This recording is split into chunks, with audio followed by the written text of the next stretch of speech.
بسم الله الرحمن الرحيم. الحمد لله رب العالمين بجميع محامده كلها على جميع نعمه كلها. اللهم صل على محمد وآل محمد الطيبين الطاهرين المعصومين. اللهم ربنا ولعن أعداءهم من الأولين والآخرين. السلام عليكم ورحمة الله تعالى وبركاته. الإخوة والأخوات، سنة وشيعة في غرفتي الإسلام الأصيل، وعلي مع الحق. أشهد أن عليا مع الحق والحق مع علي. اللهم صل على محمد وآل محمد. أولا أبارك لمشايخنا الكرام، أبارك لحبيبي أستاذنا وشيخنا العلامة الشيخ علي الكوراني حفظه الله. أبارك لشيخنا الجليل وأستاذنا الشيخ أسد قصير. أبارك لك حبيبي مولانا أبو ياسين، حياك الله وبياك. هذه ثمرة جهودكم، اجنوا الثمار هنا مشايخنا الكرام. جهادكم وتبليغكم في قنوات آل البيت الفضائية وعلى شاشات الكمبيوتر، تبليغكم في كل مكان. ها أنتم تجنون الثمار، وفي الآخرة رضوان من الله أكبر إن شاء الله. أما أختنا الكريمة هجير، أولا أبارك لك أيتها الأخت الكريمة هجير. الاسم الكريم على وزن غدير، الاسم الكريم على وزن غدير. هنيئا لك، أبارك لك. بس على أي نعمة أبارك؟ ونعم الله عليك كثيرة. أولا خرجت من الظلمات إلى النور. ثانيا استرحت أختنا الكريمة من ذكر أعداء آل البيت والترضي عنهم، وهذا هو ما نشعر به حتى الآن ونؤنب أنفسنا عليه. استرحت كثيرا، ركبت سفينة النجاة وتمسكت بحبل الله وهو ولاية أمير المؤمنين علي. هنيئا لك والله.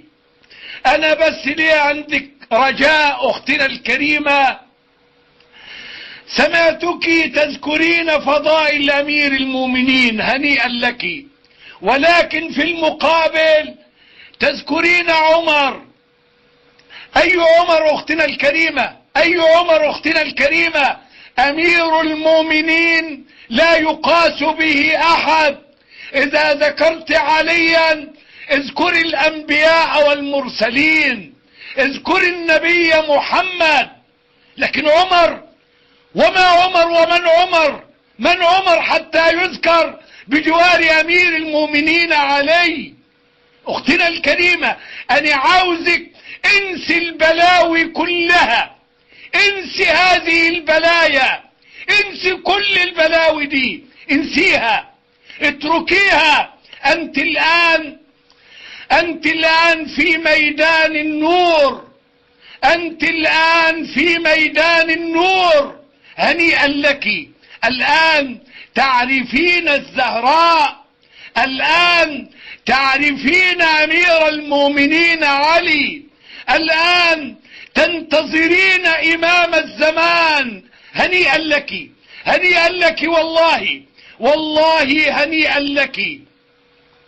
أذكرك بهذه الأبيات الكريمة التي حركها في أشجان شيخنا الجليل أبو ياسين هم النور، نور الله جل جلاله، هم التين والزيتون والشفع والوتر، هم التين والزيتون والشفع والوتر، مهابط وحي الله خزان علمه، ميامين في أبياتهم نزل الذكر، فلولاهم لم يخلق الله آدما، ولا كان زيد في الوجود ولا عمرو، ولا دحيت أرض ولا رفعت سماء، ولا طلعت شمس ولا أشرق البدر. أختنا الكريمة هجير، مبارك والله، والله مبارك عليك الاستبصار.